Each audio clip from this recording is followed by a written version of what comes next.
ನಮಸ್ಕಾರ ಸ್ನೇಹಿತರೆ. ಆರತಿ ತಮ್ಮ ಸಹಜ ಅಭಿನಯ ಮತ್ತು ವಿಭಿನ್ನ ಪಾತ್ರಗಳ ಮೂಲಕ ಕನ್ನಡ ಸಿನಿರಂಗದ ಇತಿಹಾಸದಲ್ಲಿ ಅಚ್ಚಳಿಯದ ಹೆಸರು ಮಾಡಿದವರು. ಆದರೆ ಸುಮಾರು 125ಕ್ಕೂ ಹೆಚ್ಚು ಚಿತ್ರಗಳಲ್ಲಿ ಅಭಿನಯಿಸಿದ ನಟಿ ಆರತಿ ಅವರ ಜೀವನದಲ್ಲಿ ಯಶಸ್ಸಿನ ಜೊತೆಗೆ ಪ್ರೀತಿ, ಮದುವೆ, ವಿಚ್ಛೇದನ, ನೋವು ಮತ್ತು ಏಕಾಂತವು ಜೊತೆಗೂಡಿತ್ತು. ಆರತಿ ಅವರಿಗೆ ದಿಗ್ಗಜ ನಿರ್ದೇಶಕ ಪುಟ್ಟಣ್ಣ ಕಣಗಾಲ್ ಅವರ ಪರಿಚಯ ಹೇಗಾಯಿತು? ಆ ಪರಿಚಯ ಪ್ರೀತಿಯಾಗಿ ಹೇಗೆ ಮಾರ್ಪಟ್ಟಿತು? ವೃತ್ತಿ ಜೀವನದಲ್ಲಿ ಶಿಖರ ತಲುಪಿದ್ದ ಈ ಜೋಡಿ ವೈವಾಹಿಕ ಜೀವನದಲ್ಲಿ ಎಡವಿದ್ದು ಯಾಕೆ? ಆರತಿ ಅವರು 3 ಮದುವೆಯಾಗಿದ್ದಾರಾ? ಒಂದು ಕಾಲದಲ್ಲಿ ಕನ್ನಡದ ಅತ್ಯಂತ ಜನಪ್ರಿಯ ನಟಿಯಾಗಿದ್ದ ಆರತಿ ತನ್ನೆಲ್ಲ ಕೋಟಿ ಆಸ್ತಿಯನ್ನು ದಾನ ಮಾಡಿ ಇಂದು ಎಲ್ಲಿದ್ದಾರೆ, ಏನು ಮಾಡುತ್ತಿದ್ದಾರೆ ಎಲ್ಲವನ್ನೂ ಇಂದಿನ ಈ ವಿಡಿಯೋದಲ್ಲಿ ತಿಳಿದುಕೊಳ್ಳೋಣ. ನಟಿ ಆರತಿ ಅವರು ಆಗಸ್ಟ್ 16, 1954ರಲ್ಲಿ ಆಗಿನ ಮೈಸೂರು ಜಿಲ್ಲೆಯ ಹಾಸನದ ಅರಕಲಗೂಡಿನ ಅರೆಗಲ್ಲು ಗ್ರಾಮದಲ್ಲಿ ಜನಿಸಿದರು. ಅವರ ಮೂಲ ಹೆಸರು ಆರತಿ. ಚಿತ್ರರಂಗಕ್ಕೆ ಪಾದಾರ್ಪಣೆ ಮಾಡುವಾಗ ನಿರ್ದೇಶಕ ಪುಟ್ಟಣ್ಣ ಕಣಗಾಲ್ ಅವರಿಗೆ ಆರತಿ ಎಂದು ಮರುನಾಮಕರಣ ಮಾಡುತ್ತಾರೆ. ಆರತಿ ಅವರಿಗೆ ಬಾಲ್ಯದಿಂದಲೇ ನೃತ್ಯ ಮತ್ತು ಅಭಿನಯದ ಬಗ್ಗೆ ವಿಶೇಷ ಆಸಕ್ತಿ ಇತ್ತು. ಶಾಲಾ ಕಾರ್ಯಕ್ರಮಗಳು, ಸಾಂಸ್ಕೃತಿಕ ವೇದಿಕೆಗಳು ಮತ್ತು ಕಲಾ ಚಟುವಟಿಕೆಗಳಲ್ಲಿ ಭಾಗವಹಿಸುತ್ತಿದ್ದ ಅವರು ಮುಂದೆ ಚಿತ್ರರಂಗವೇ ತನ್ನ ಬದುಕಿನ ದಾರಿಯಾಗುತ್ತದೆ ಎಂಬುದನ್ನು ಆಗ ಊಹಿಸಿರಲಿಲ್ಲ. ಆ ಕಾಲದಲ್ಲಿ ಸಿನಿಮಾ ಕ್ಷೇತ್ರಕ್ಕೆ ಮಹಿಳೆಯರು ಬರುವುದು ಸುಲಭದ ವಿಚಾರವಾಗಿರಲಿಲ್ಲ. ತನ್ನ ಮುಂದೆ ಇದ್ದ ಅನೇಕ ಸವಾಲುಗಳ ನಡುವೆಯೂ ತನ್ನ ಕನಸನ್ನು ಜೀವಂತವಾಗಿಟ್ಟುಕೊಂಡಿದ್ದರು ಆರತಿ. ಸಿನಿಮಾ ರಂಗದಲ್ಲಿ ಮಿಂಚಬೇಕೆಂಬ ಆಸೆಯೊಂದಿಗೆ ಬಂದ ಆರತಿ ನೇರವಾಗಿ ನಿರ್ದೇಶಕ ಪುಟ್ಟಣ್ಣ ಕಣಗಾಲ್ ಅವರ ಬಳಿ ಅವಕಾಶ ಕೇಳುತ್ತಾರೆ. ಆರತಿ ಅವರ ಸಹಜ ಮುಖಭಾವ ಮತ್ತು ಅವರ ಆತ್ಮವಿಶ್ವಾಸವನ್ನು ಗಮನಿಸಿ ನಿರ್ದೇಶಕ ಪುಟ್ಟಣ್ಣ ಕಣಗಾಲ್ ಅವರು ತಮ್ಮ ಗೆಜ್ಜೆ ಪೂಜೆ ಚಿತ್ರದಲ್ಲಿ ಒಂದು ಪಾತ್ರವನ್ನು ನೀಡುತ್ತಾರೆ. ಮಹಿಳಾ ಪ್ರಧಾನ ಕಥೆಗಳನ್ನು ವಿಶಿಷ್ಟವಾಗಿ ತೆರೆಗೆ ತರುವ ಸಾಮರ್ಥ್ಯಕ್ಕಾಗಿ ಹೆಸರುವಾಸಿಯಾಗಿದ್ದ ಪುಟ್ಟಣ್ಣ ಕಣಗಾಲ್ ಆರತಿ ಅವರಲ್ಲಿದ್ದ ಅದ್ಭುತ ನಟಿಯನ್ನು ಗುರುತಿಸಿ ಮುಂದಿನ ಚಿತ್ರಗಳಲ್ಲಿ ಭಾವನೆಗಳಿಗೆ ಹೆಚ್ಚಿನ ಪ್ರಾಮುಖ್ಯತೆ ಇರುವ ಸವಾಲಿನ ಪಾತ್ರಗಳನ್ನು ನೀಡಿದರು. ನಾಗರಹಾವು, ಶುಭಮಂಗಳ, ಧರ್ಮಸೆರೆ, ಎಡಕಲ್ಲು ಗುಡ್ಡದ ಮೇಲೆ, ಬಿಳಿ ಹೆಂಡತಿ, ಉಪಾಸನೆ, ರಂಗನಾಯಕಿ ಸೇರಿದಂತೆ ಪುಟ್ಟಣ್ಣ ಅವರ 12 ಸಿನಿಮಾಗಳಲ್ಲಿ ನಟಿ ಆರತಿಯವರು ಅಭಿನಯಿಸಿದ್ದಾರೆ. ಕಾಲಕ್ರಮೇಣ ಆರತಿ ಹಾಗೂ ಪುಟ್ಟಣ್ಣ ಅವರ ನಡುವೆ ಪರಸ್ಪರ ಗೌರವ ಮತ್ತು ವಿಶ್ವಾಸ ಗಟ್ಟಿಯಾಯಿತು. ಒಟ್ಟಿಗೆ ಹಲವು ಸಿನಿಮಾಗಳಲ್ಲಿ ಕೆಲಸ ಮಾಡುವ ಸಂದರ್ಭದಲ್ಲಿ ಅವರಿಬ್ಬರ ಸ್ನೇಹ ಮತ್ತಷ್ಟು ಗಾಢವಾಯಿತು.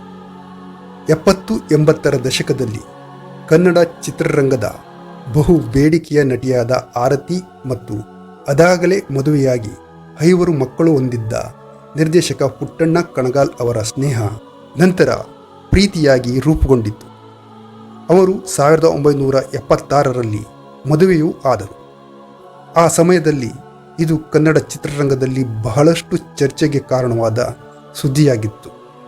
ಇವರಿಬ್ಬರ ನಡುವೆ ಸಾಕಷ್ಟು ವಯಸ್ಸಿನ ಅಂತರವೂ ಇತ್ತು. ಆರತಿ ಅವರಿಗಿಂತ ಪುಟ್ಟಣ್ಣ ಅವರು 20 ವರ್ಷ ದೊಡ್ಡವರಾಗಿದ್ದರು. ನಂತರ ಇವರಿಗೆ ಯಶಸ್ವಿನಿ ಎಂಬ ಮಗಳು ಹುಟ್ಟಿದಳು. ಆದರೆ ಇಬ್ಬರ ದಾಂಪತ್ಯ ಜೀವನ ಬಹುದಿನಗಳ ಕಾಲ ಉಳಿಯಲಿಲ್ಲ. ಸಂಸಾರದಲ್ಲಿ ವೈಮನಸ್ಸು ಹೆಚ್ಚಿ ಬಿರುಕು ಮೂಡಲು ಆರಂಭಿಸಿತು. ಬಳಿಕ ಪುಟ್ಟಣ್ಣ ಹಾಗೂ ಆರತಿ ದಾಂಪತ್ಯ ಬದುಕು ಮುರಿದುಬಿತ್ತು. ಆ ನಂತರ ಆರತಿ ರಾಜಕೀಯದತ್ತ ಮನಸ್ಸು ಮಾಡಿದರು.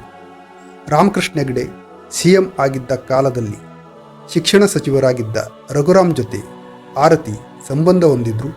ಅವರನ್ನು ಗುಟ್ಟಾಗಿ ಮದುವೆಯೂ ಆಗಿದ್ದರು ಎನ್ನಲಾಗಿತ್ತು. ಆ ಮದುವೆ ಕೂಡ ಮುರಿದುಬಿತ್ತು ಎನ್ನಲಾಗುತ್ತಿದೆ. ಇದೆಲ್ಲದರ ಬಳಿಕ ಮಗಳಿಗೆ ಒಂಟಿತನ ಕಾಡಬಾರದು ಎಂದು ಆರತಿಯವರು ಚಿತ್ರರಂಗಕ್ಕೆ ಗುಡ್ ಬೈ ಹೇಳಿ ಮಗಳ ಜೊತೆ ಇದ್ದು ಬಿಡುತ್ತಾರೆ. ನಂತರ ಪುಟ್ಟಣ್ಣ ಕಣಗಾಲ್ ನಿಧನರಾದ ಬಳಿಕ ನಟಿ ಆರತಿ ಅವರು 1986ರಲ್ಲಿ ಚಂದ್ರಶೇಖರ್ ದೇಸಾಯಿ ಗೌಡರ್ ಎಂಬುವರನ್ನು ಮದುವೆಯಾಗಿ ಸಮಾಜ ಸೇವೆಯತ್ತ ಮುಖ ಮಾಡುತ್ತಾರೆ. ಉತ್ತರ ಕರ್ನಾಟಕದ 20 ಹಳ್ಳಿಗಳನ್ನು ದತ್ತು ಪಡೆದು ಆ ಹಳ್ಳಿಗಳಿಗೆ ಶೌಚಾಲಯ, ಆಸ್ಪತ್ರೆ, ಅಲ್ಲಿನ ಹೆಣ್ಣು ಮಕ್ಕಳಿಗೆ ಸ್ವ ಉದ್ಯೋಗ ತರಬೇತಿಯಂತಹ ಕಾರ್ಯಕ್ರಮಗಳನ್ನು ಹಮ್ಮಿಕೊಂಡಿದ್ದರು. ಚಾಮರಾಜನಗರದಲ್ಲಿ ಡಾಕ್ಟರ್ GS ಶಿವರುದ್ರಪ್ಪನವರ ಮಗ GS ಜಯದೇವ ನಡೆಸುತ್ತಿರುವ ದೀನಬಂಧು ಮಕ್ಕಳ ಮನೆ ಎಂಬ ಅನಾಥಾಶ್ರಮಕ್ಕೆ ವಿಶಾಲ ಹಾಸ್ಟೆಲ್ ಕಟ್ಟಡ ಕಟ್ಟಿಸಿಕೊಟ್ಟಿದ್ದಲ್ಲದೆ 2 ಕೋಟಿ ರೂಪಾಯಿ ಠೇವಣಿ ಇರಿಸಿ ಅದರ ಬಡ್ಡಿಯನ್ನು ಬಡ ಮಕ್ಕಳಿಗೆ ವಿದ್ಯಾರ್ಥಿ ವೇತನ ನೀಡಲು ಬಳಸಿದ್ದಾರೆ. ಅಲ್ಲದೆ ಆರತಿ ಅವರು 40 ಶಾಲೆಗಳನ್ನು ದತ್ತು ಪಡೆದು ಅಷ್ಟೂ ಶಾಲೆಗಳ ಬಡ ಮಕ್ಕಳ ಖರ್ಚು ವೆಚ್ಚ ಭರಿಸುತ್ತಿದ್ದಾರೆ. ಆರತಿ ಅವರು ಇಷ್ಟಪಟ್ಟು ಕಟ್ಟಿದ ಬೆಳ್ಳಿತೆರೆ ಎಂಬ ತಮ್ಮ ಮನೆಯನ್ನು 15 ಕೋಟಿ ರೂಪಾಯಿಗೆ ಮಾರಾಟ ಮಾಡಿ ಆ ಹಣವನ್ನೆಲ್ಲ ಸಮಾಜ ಸೇವೆಗಾಗಿ ವಿವಿಧ ಕಡೆ ದಾನ ಮಾಡಿದ್ದಾರೆ. ಯಾವುದೇ ರೀತಿಯ ಪ್ರಚಾರ ಬಯಸದೆ ಎಲ್ಲವನ್ನೂ ಗುಟ್ಟಾಗಿ ಆರತಿಯವರು ಮಾಡಿರುತ್ತಾರೆ. ಅಂದಹಾಗೆ ಆರತಿ ತಮ್ಮ ಪತಿ ಚಂದ್ರಶೇಖರ್ ದೇಸಾಯಿ ಗೌಡರ್ ಜೊತೆ ಅಮೆರಿಕದಲ್ಲಿ ವಾಸವಾಗಿದ್ದಾರೆ. ಅವರಿಗೆ ಪ್ರೀತಿ ಎಂಬ ಮಗಳು ಕೂಡ ಇದ್ದಾರೆ.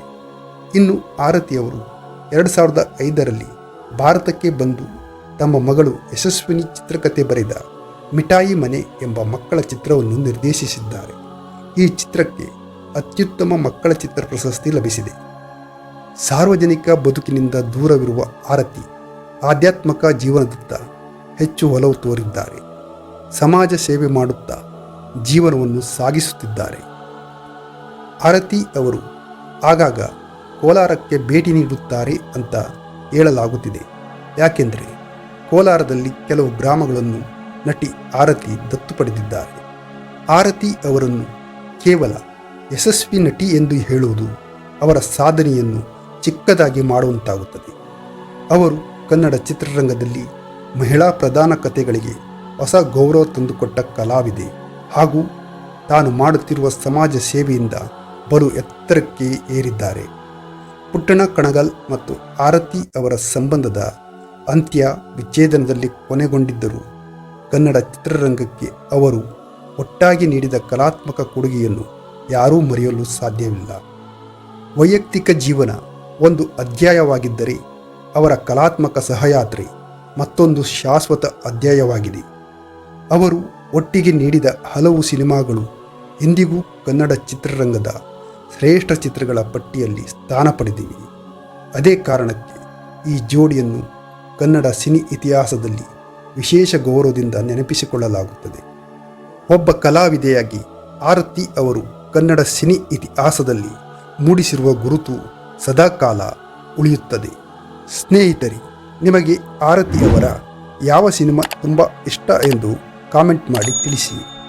ಹಾಗೆಯೇ ಈ ವಿಡಿಯೋ ನಿಮಗೆ ಇಷ್ಟವಾದಲ್ಲಿ ಲೈಕ್ ಮಾಡಿ, ಶೇರ್ ಮಾಡಿ ಮತ್ತು ನಮ್ಮ ಈ ಚಾನಲನ್ನು ಸಬ್ಸ್ಕ್ರೈಬ್ ಮಾಡಿ. ಧನ್ಯವಾದಗಳು.